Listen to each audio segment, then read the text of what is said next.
This is breaking news from Channel 7 Eyewitness News. A horrific tragedy unfolding right now in Washington, D.C. A regional passenger plane colliding with a Black Hawk military helicopter and crashing into the Potomac River. Right now, Reagan Airport is closed. Rescuers are in the water searching for survivors. Lots going on as it unfolds right now. Eyewitness News reporter Josh Einiger in the newsroom with more breaking details. Josh. Bill, this is an urgent situation unfolding right now in the nation's capital. An American Airlines flight with 64 people on board is down in the frigid Potomac River in Washington, D.C. after the FAA says it collided with a military helicopter. And that collision takes place on this EarthCam video. It's frozen there, but you actually can see that collision, an aircraft coming from the plane's right, from our left, just before that fireball, and then both aircraft then fall into the Potomac. Right now, there is an intense search and rescue operation ongoing as we speak on this gusty but clear night at Reagan National Airport. The FAA confirming American Eagle Flight 5342, a scheduled flight from Wichita, Kansas to Washington, collided on its final approach with what two U.S. officials tell ABC News was an Army Black Hawk helicopter.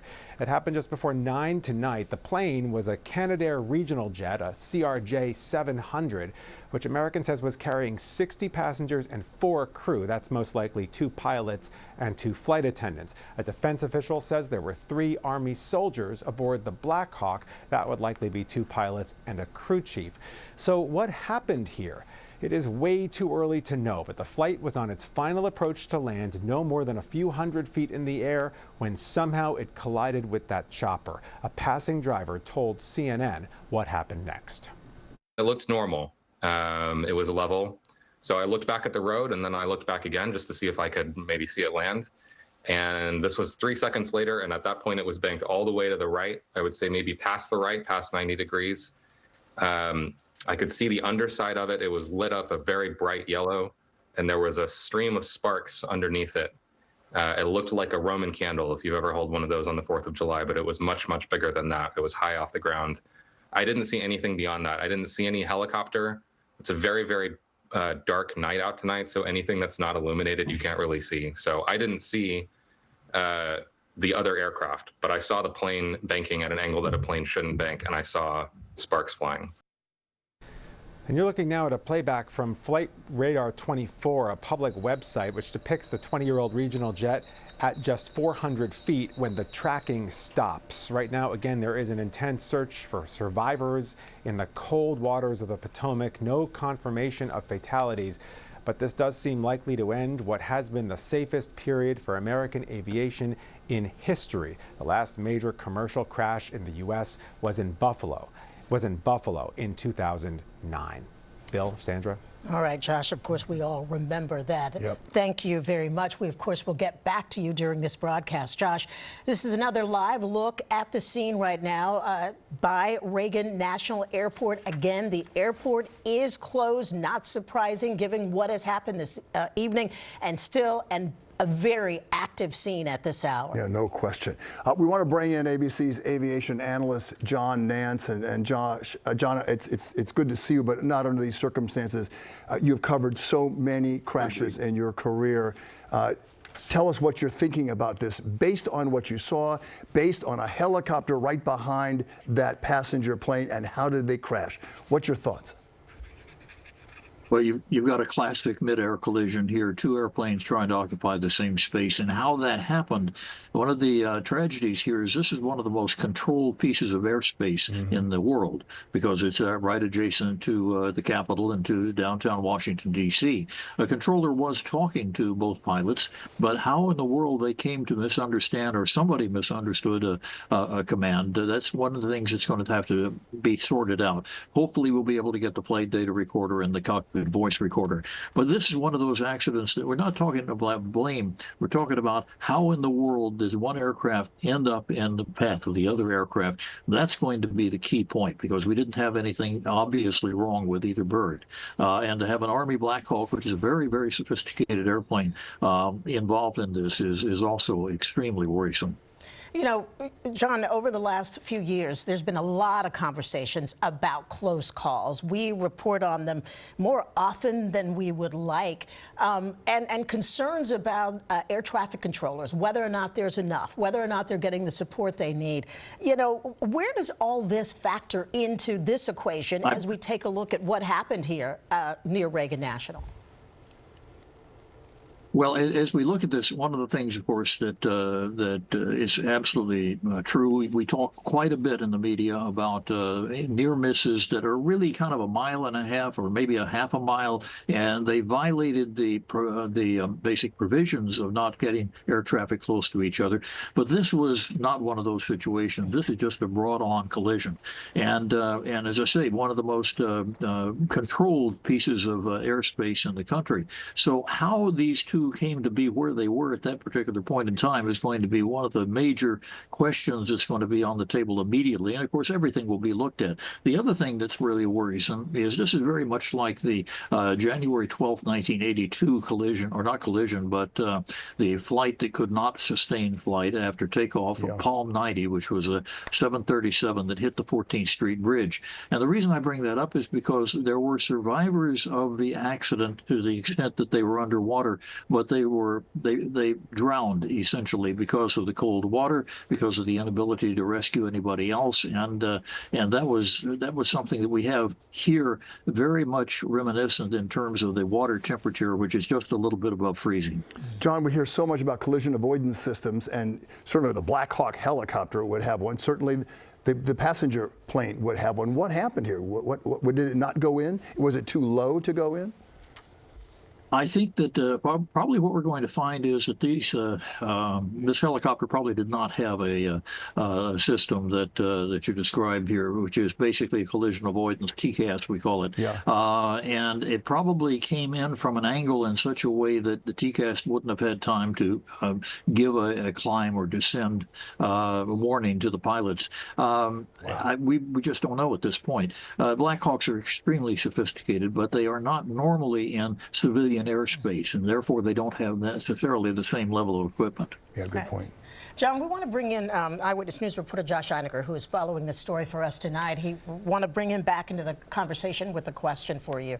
Josh. Well, John, it's good to talk to you. I know I've heard a lot of pilots over the years talk about how Reagan National, not unlike LaGuardia, is just a tricky airport to fly into. It's busy, it's congested, the runways are short. One thing I've also noticed always is the presence of these military helicopters that are all over the place because of the nature of where this is.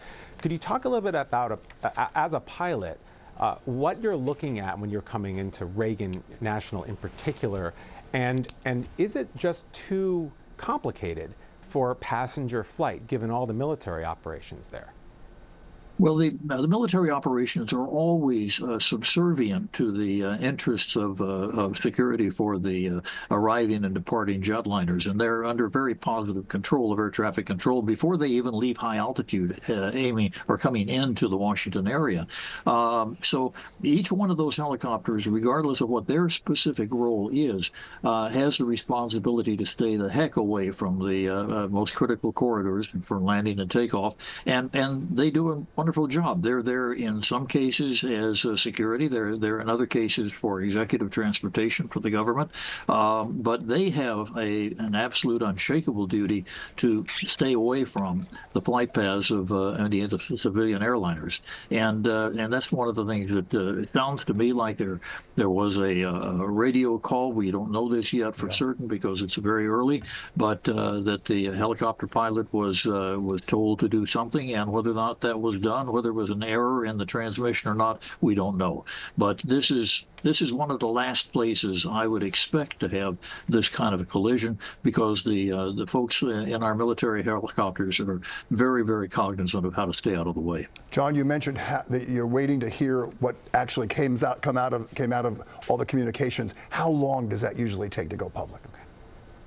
I think we'll probably have some readout for the general public within 24 hours because it is a public channel, and there's going to be other stuff. Of course, we won't know what's on the flight data recorder or the cockpit voice recorder for a little while, but this one, because of where it is and because of the severity of the crash, I think we will learn a lot fairly quickly. The National Transportation Safety Board is headquartered in Washington. They are already all over this. And they have a tendency to basically talk to the public as soon as they reasonably can. So I wouldn't expect it'll go too long. But I caution, there is never, ever one cause to an aerial accident. Never, ever. Never seen it, never will. Right. So there'll be more that we'll find out over time. Yeah, John, thank you very much for being with us tonight and educating us to some respects. Chief Meteorologist Lee Goldberg, who's like you, taking a look at this scene tonight, that water in the Potomac, so cold, so dark. He's got a quick question for you. John, looking at some of the wind observations, there was a gust in D.C. to about 40 miles an hour this afternoon, but it had subsided. Around that 9 o'clock observation at Reagan National, the gusts were about 26 miles an hour, which doesn't seem off the charts, but could slight turbulence as approaching landing or that type of gust, could that have shimmied a plane off course slightly? It is possible. You say, probability and possibility. It's not probable, but it is possible that there was an upset of either the jetliner or the helicopter that somehow got their two courses to intercept. But that's pretty wild when you consider the fact that they're very well aware that they've got to be in the place that they are supposed to be. The jet coming in for landing, the American Eagle flight, certainly is following an instrument landing system approach, and the folks in the helicopter are hopefully doing what they need to do to stay out of the way. How that came to grief probably does not involve the weather, but I will tell you that that's 25, 35 knot gusts. That's pretty significant.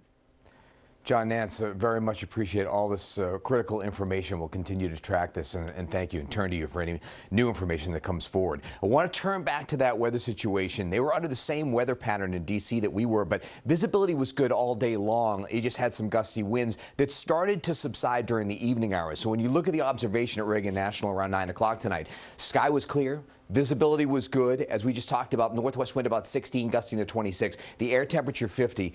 But they're just coming off a very cold week last week, so the Potomac really chilled out, and it's at 42.5 degrees. So when you look at that, and if you enter water like that, exhaustion or unconsciousness, that can set in within 30 to 40 minutes. And time of survival is basically a little over an hour. And of course, we're a few hours or a couple hours removed from this. Hopefully, we just haven't heard about a potential survival or someone fleeing to the coast or to the shoreline. For the search and rescue overnight, it'll be dropping through the 40s, but winds are calming and things are clear. So the weather should stay out of the way other than the chill. And tomorrow's just a sunny, quiet day in D.C. We'll have more later in the AccuWeather forecast. Guys, back to you for now. All right, Lee, thank you very much. And we, of course, will have another update on this breaking news story a bit later in this newscast. Also, we should tell you, Josh, along with Kimberly Richardson, will be heading to Washington overnight, and we'll have the latest beginning at 4:30 in the morning. As Sandra said, we are going to continue to follow that scene right there in Washington, D.C., over the Potomac River. 64 people on the passenger plane, 3 people on the military helicopter. We don't know what's happened to them. We're trying to follow this throughout the night, and we will bring it to you as we get more information. And we'll also bring you the other news of the night.